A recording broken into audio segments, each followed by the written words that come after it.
Well, thank you very much. This is somebody will say a fiasem. So you brought me home. But truth be told, and I'm speaking this because I'm a supporter. I'm not speaking as a manager. I speak as a lover of football. I speak as a supporter of Accra. So because of my supporters who will probably be watching and be listening.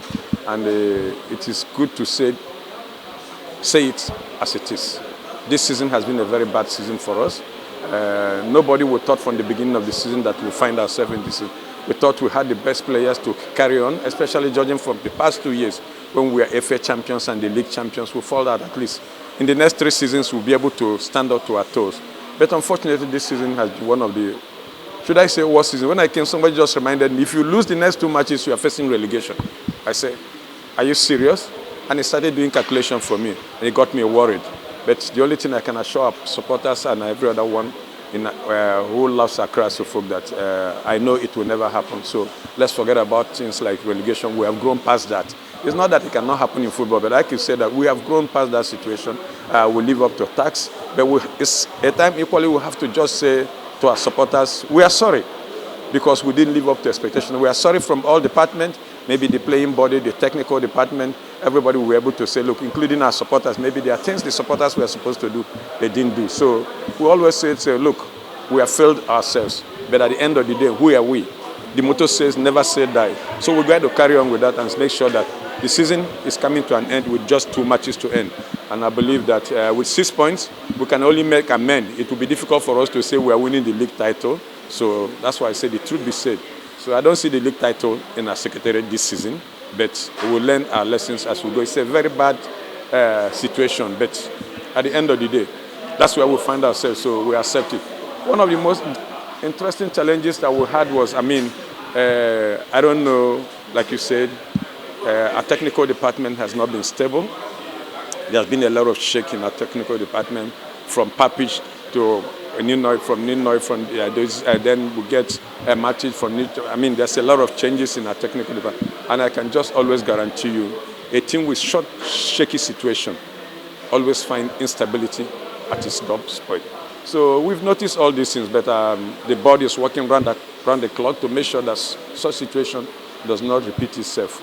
We work and make sure that we put smiles to the face of our supporters and every other person who loves football. Equally, Accra Suffolk is a big brand. That is, when Accra Suffolk is not even doing well, it's assumed that Ghana football is not well. So we're not just thinking about our supporters, we are thinking as the nation, as a football-loving nation. So we'll have to make sure that everybody wants to know the score for Accra Suffolk and maybe Kotoko.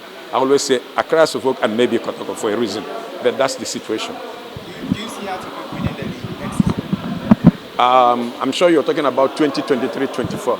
Well, it's like a marriage. You just enter, you just say, do you think this marriage cannot be divorced? Sometimes in marriages you cannot define situation. You can be a very rosy and very fantastic beginning, but at the end of the day, you might not see it that way. And it can be a very rough one. At the end of the day, you see it at the best marriage. I would not like to go into the future for now because there's a lot of homework to be done.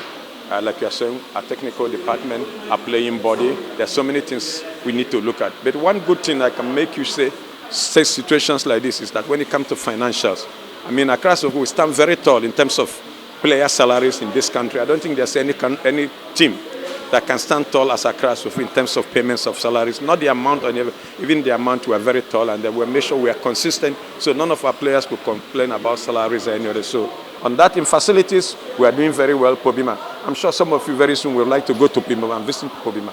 What we are doing in Pobima is fantastic. You go to Pobima, it's like a one-stop shop because in Pobima you have basketball, you have tennis court, you have swimming pool, you have hostel facility, you have astroturf, you have natural turfs and every other thing. So we have hostels, and we are planning to add an 80-bedroom hotel in Pobima. These are the things we are looking to doing in the future. So if you ask me about the future, I'll tell you the future is bright. But I cannot tell you it's 2023-24. If it happens, that's a kudos for us. And Auroras is doing very well. You check the league law for Auroras this time, you find out that even though our senior team is not doing very well, check where Auroras is standing. Auroras is standing very well. And it's one of the keys to surviving Accra. So we got to look at our youth department. And that youth department is Auroras. We must make sure we stay focused so that we don't lack supply. One of the greatest mistakes we make is that our supply has been from outside. If we do it, supply from inside, we'll be like the Manchester United of 2001, 2000, 1999, 2000, and 2001. That's what we look for. When we have the Gary Nevilles, when you have the Beckhams and the Paul Scholes and all of them coming from the academy to feed the senior team. That's what we're looking for in Accra. So how soon do you expect the appointment